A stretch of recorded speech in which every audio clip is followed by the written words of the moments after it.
இந்த ரேஷன் கடையில் அரிசி வாங்குறதே நம்ம வீட்டில் இருக்கிற கோழிங்களுக்கு தான் ரொம்ப குறிப்பாக. எங்கள் காடுக்கு வந்து 18 கிலோ அரிசி கொடுப்பாங்க. ஒரு 2 கிலோ எடுத்து இந்த பாத்திரத்தில் போட்டு வச்சுட்டா அரிசிங்களுக்கு கோழிங்களுக்கு காலையில் அரிசி கொஞ்சம் போடுவோம். அவங்களுக்கு எப்போல்லாம் பசிக்குதோ அப்போல்லாம் போடுவோம். இந்த கோழிங்க பார்த்திங்கன்னா அவங்க குட்டியிலேருந்து நான் வாங்கி வளர்த்துன்னுக்கிறேன். இவனுங்களை பற்றி எனக்கு நல்லா தெரியும். நம்ம போடும்போது அப்படியே கிட்டியே வரமாட்டாங்க. நம்ம கொஞ்சம் தூரம் போனதை அப்படியே ஒருத்தராக வருவாங்க. வந்து ஒரு அரிசி விடாமல் அழகாக பொறுக்கிடுவாங்க. நல்லா வளர்ந்துட்டாங்க.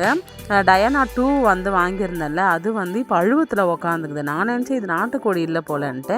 ஆனால் அது வந்து அது முட்டை எல்லாத்தையும் அடக்காத்து அழுவத்தில் வந்து உக்காந்துருக்குது. அது எல்லாமே குஞ்சு பொரிக்கும் போது நான் கண்டிப்பாக காட்டுறேன். கோழி வந்து ரொம்ப அதை பார்க்கும்போது ஆச்சரியமாக இருந்தது. அது எழுந்துக்கவே மாட்டுது. அது பக்கத்தில் யார் போனாலும் கொத்த வருது. அதுக்கப்புறம் இன்றைக்கி அரிசி போன்னு சொல்லியிருந்தேன். வந்துடுச்சு. இது இருக்குது இல்லை, இதுதான் வந்து அதுக்கு தேவையான ஃபுட்டெல்லாம் சாப்பிட்டு உடனே போயிட்டு அங்கேயே உட்காந்துக்குச்சு அழுவத்தில். நான் கண்டிப்பாக வந்து அவங்களோ குட்டி குழந்தைங்களாம் நான் காட்டுறேன் ஃப்யூச்சரில். எத்தனை நாள் ஆகுன்னு எனக்கு கரெக்டாக தெரியல.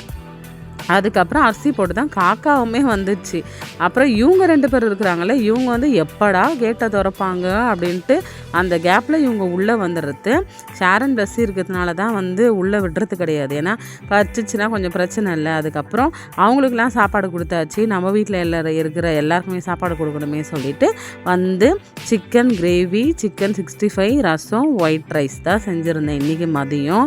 இந்த சிக்கன் வந்து ஒரு 10 நாள் சாப்பிடாமல் இருக்கணும் அப்படின்னு நானும் முடிவு எடுத்த நாளில் இருந்து ஒரு நாளைக்கு 2 டைம்ஸ் 3 டைம்ஸ்லாம் சாப்பிட்றேன். ஏன்னா காலையில் ஸ்டால் வச்சாங்க சர்ச்சில், இட்லி சிக்கன் குழம்பு. அதுவும் அண்ணனுங்கெல்லாம் பாசத்தில் நிறைய வந்து வச்சாங்க. பாப்பு வச்சுக்கோன்ட்டு அங்கேயும் சிக்கனா.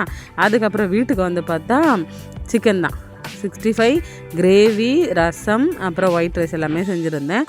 எல்லாமே நல்லா ஓரளவுக்கு நான் சமையலாம் நல்லாவே செய்வேன். நீங்கள் வேணும்னா வீட்டுக்கு கூட வந்து சாப்பிட்டு வந்து பாருங்கள். உண்மையாலுமே சாப்பாடெலாம் நானே ஆச்சரியமாக இருக்கும். நம்மளாம் இப்படி செய்ய கற்றுக்கணும் அப்படின்னு சொல்லிட்டு. எங்கள் அம்மாலாம் சின்ன வயசில் எங்கன்னா ப்ரேயருக்கு ஊருக்கெலாம் போயிட்டாங்கன்னா கிச்சன்கிட்டே போகக்கூடாது, அடுப்பே பற்றவே கூடாது, ரொம்ப பயப்படுவாங்க. எங்கள் அப்பா ஹோட்டலில் வாங்கி கொடுப்பாரு. அப்போவே எங்கள் அத்தை வீட்டுக்கு வந்து வாங்கி கொடுப்பாரு. இன்றைக்கி வந்து நம்ம வீட்டுக்கு ஒரு 2 டேஸாக எங்கள் அத்தையோட ஃப்ரெண்டு மரகதம்மா அவங்க பேர், அவங்க வந்திருக்குறாங்க. அவங்களுக்காக தான் வந்து ரொம்ப ஸ்பெஷலாக பண்ணதே. ஏன்னா அவங்க சரியாக சாப்பிடவே இல்லை. அவங்களுக்கு ஜுரம், கோல்டு, ஃபீவர் எல்லாமே இருக்குது. அவங்க பொண்ணு வீட்டுக்கு அமெரிக்காவுக்கு வந்து அவங்க கிளம்பிடுவாங்களாம். அதனால் நம்ம வீட்டில் அன்பின் விருந்து. தேங்க்யூ.